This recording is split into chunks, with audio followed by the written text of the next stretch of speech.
గంజాయి తరలిస్తున్న ఇద్దరు నిందితులు అరెస్ట్ చేశారు పోలీసులు.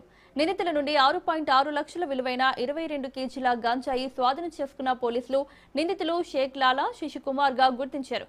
విశాఖపట్నం నుంచి గంజాయిని తెచ్చి చంద్రగిరి పరిసర ప్రాంతాల్లో విక్రయాలు చేస్తున్నట్లు పోలీసులు తెలిపారు. నిందితులపై కేసు నమోదు చేసి రిమాండ్ కు తరలించినట్లు పోలీసులు వివరించారు.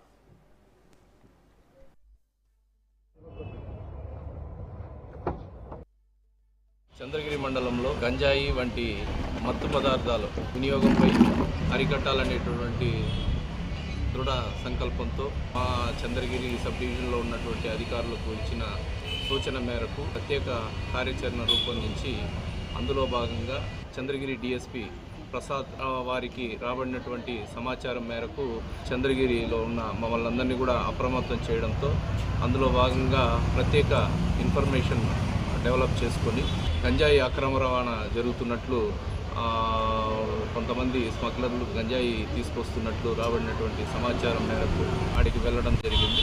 వెళ్ళి మమ్మల్ని చూసి ఇద్దరు వ్యక్తులు పారిపోవడానికి ప్రయత్నిస్తే వాళ్ళని పట్టుకొని అనుమానంగా వాళ్ళ దగ్గర ఉన్నటువంటి 2 బ్యాగులు తనిఖీ చేస్తే సుమారు 22 కేజీల గంజాయి దొరకడం జరిగింది.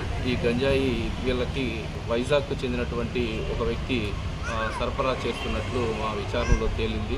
ఇద్దరు వ్యక్తుల్ని జరిగింది. అందులో ఒక అతను చంద్రగిరికి చెందిన షేక్ లాలు, అలాగే శశికుమార్ వచ్చి పిచ్చినాయుడుపల్లి, ఇద్దరు కూడా స్థానికంగా చంద్రగిరిలో ఉంటూ ఈ గంజాయి వ్యాపారం చేస్తున్నట్లు తేలింది.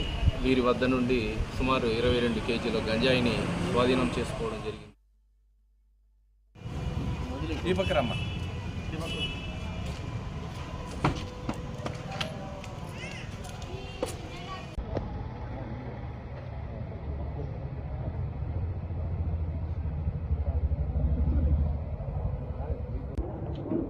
పనిలో ఉంటాయి. దీపకరమ్మ